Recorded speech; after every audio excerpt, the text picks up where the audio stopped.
What's up, everybody? So today we're at the Trang An Complex, just southwest of the city of Ninh Binh.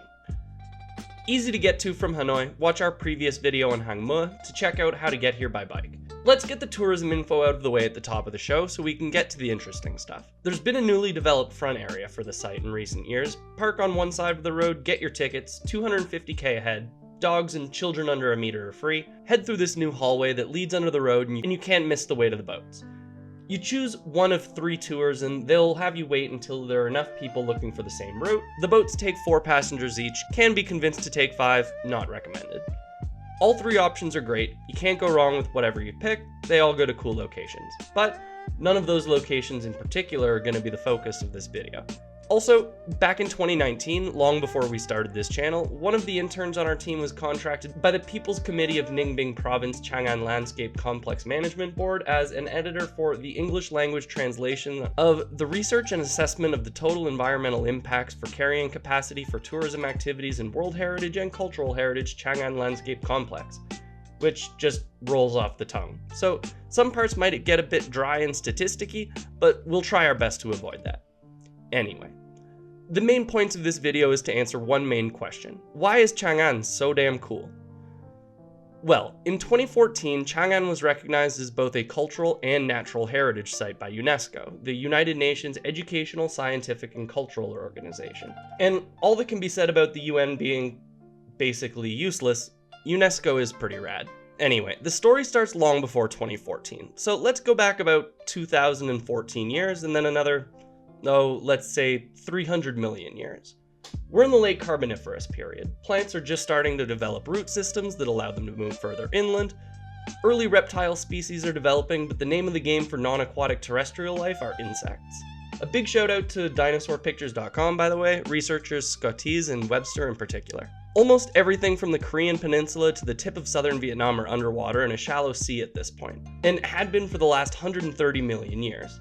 Then, around 260 million years back, we get something called the Indocinian orogeny. No, not Indonesian, Indocinian.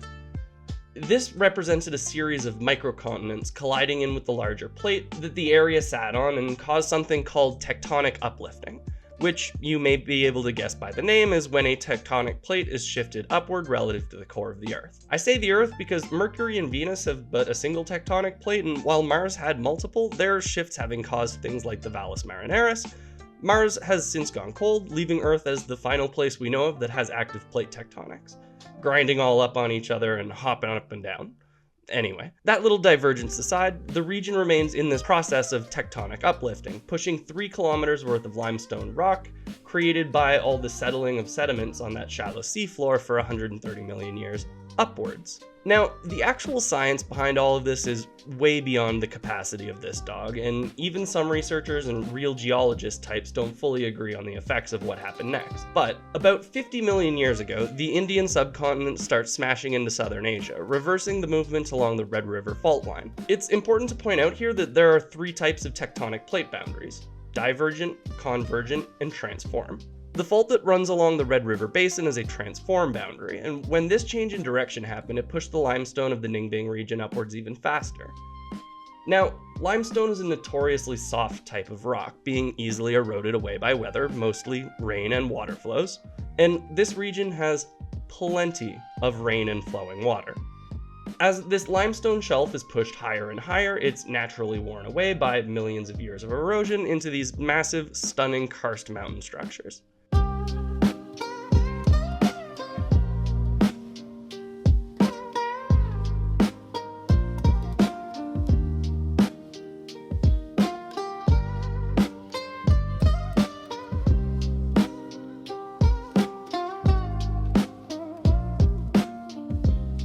Now, this timeline and outcome have left the region surrounding Ninh Binh to be a region that would get any geologist all hot and bothered. Well, we'd imagine so. We don't know any real geologists, but we have to assume. Also, as much of the life at the point where the plate was pushed above sea level was a shallow area, and most of the life at the time was aquatic or semi-aquatic, it's also a paleontologist's wet dream.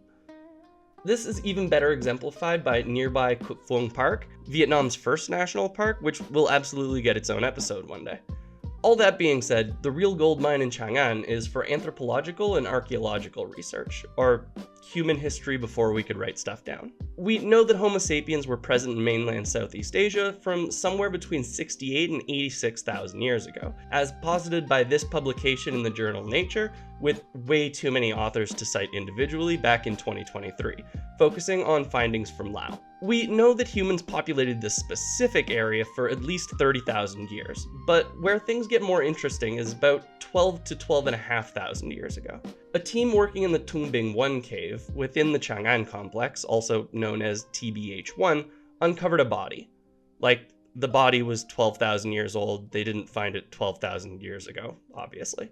What they found was the body of a man roughly 35 years old. He had had a wound inflicted on his upper collarbone by a sharp weapon made of quartz. Even more interesting is that the wound showed some signs of healing in a process that would have been weeks or even months long before the individual eventually succumbed to his infections and died, then being buried in this cave. This shows two important points of interest. First, that despite being hunter-gatherer peoples, members of their society took time and energy out of their own lives to care for this member of their social group that was unable to be productive for a long period, and without any certainty that he would have been able to ever recover, showing strong social development and responsibility. Second, it shows that the people involved had at least rudimentary healthcare knowledge by being able to keep this man alive for so long. Findings from the following millennia give us insights into diets of local peoples, predominantly shellfish and snails, and the transition into agrarian habitation and the establishment of permanent agricultural societies. There are also local cultural trends that have developed here, such as rowing with their feet. This practice, however, was banned in 2018, which is kinda stupid because it's a cool little niche practice. Also worth noting, people paddling the boats have it written into their employment contracts that they're not allowed to ask tourists for tips or gifts. And whatever your feelings or opinions are on tipping culture, most people here don't want it as a cultural import, and people having to rely on tips takes the onus off the employer to pay their workers, etc, etc, etc. But to be fair, each of the 3 available tours are between 2 and 3 hours long. That's a lot of rowing. If you decide to give your tour guide a tip, that's up to you, but if you do it discreetly, as they can get in trouble for it if their managers think that they asked for it directly. Now, anyone with a decent grasp of history and how it plays out in the modern world knows that China and the Chinese people are pretty unhappy with what they call the century of humiliation. A 100-year-long span of time in which foreign, mostly European, but also Japanese powers pillaged and profited from the occupation of varying parts of China. Starting from the beginning of the First Opium War in 1842 until the full liberation of most of the country in 1949, well, Vietnam had their own century of humiliation under the French, and 10 centuries of humiliation under, well, empires from China. Depending on the scholar and depending on the source and how they measure or determine it, parts of northern Vietnam were under Chinese control from 206 BCE until 939 CE. BC and AD for us old folks. The first capital of the new Vietnamese kingdom would be located a short distance away in a place called Hoa Le, which we will cover in more detail in another episode. The capital would shortly be moved to Thang Long, which would become Hanoi, but it's easy to see how such an environment as this one would be next to impossible for an empire to fight against an entrenched local guerrilla force. Chang'an and the surrounding mountains, rivers, and rice fields were the spiritual and in many ways physical representation of what they were aiming to build in the Dai Viet Empire. And while China has the same types of terrain in areas like Guangxi and Guangdong, I couldn't imagine wanting to go invade a place like this against defenders who know their turf and are entrenched. Anyway, even though the complex can see upwards of 10,000 visitors a day during peak season, which is when this was shot, the complex is able to be maintained as a nature preserve that is home to hundreds of endangered plants and over 300 animal species.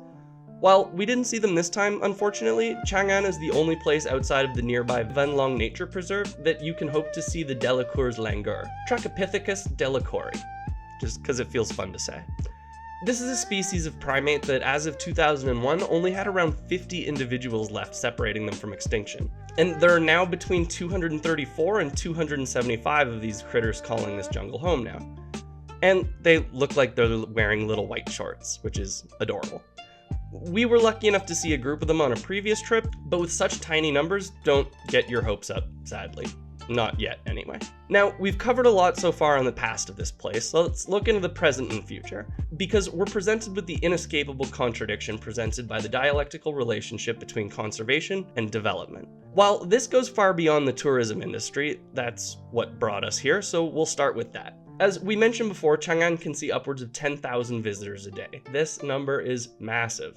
Certainly, the small little town of Temkop can't handle this many visitors, but as of 2024, Chang'an saw annual visitor count of 7.3 million, with 6.3 million of these being from the domestic Vietnamese tourism market. By 2025, that number has ballooned to 16.7 million total visitors. And this is obviously not a number that can be reasonably expected to decrease in coming years, barring, I don't know, another global economic shutdown or someone going and starting a world war or something. Interestingly, only 1.5 million of these visitors are classified as overnight stays, unclear if that includes those who stayed in urban Ninh Binh for the night or not, but as shown in our previous video on Hang Mo, there's so much more here to check out than just Chang'an. So if you come here for it, make sure to spend a few days hanging out and checking out the other things in the area, because it's really a magical place. Urban Ninh Binh is actually a very industrialized city. It has some massive FDI projects, and much of the concrete used in the nationwide modernization buildup over the last 30 years has been sourced from Ninh Binh. We'll definitely be back to check out some other nature reserves and parks in the area, so we'll let you know how it develops. Either way, it's definitely a place worth coming to, and definitely for more than just a single day. Chang'an is an amazing experience. Come check it out. Anyway, that's all from us for today, so click that like button, subscribe, and we'll catch you on the next one. Bye bye!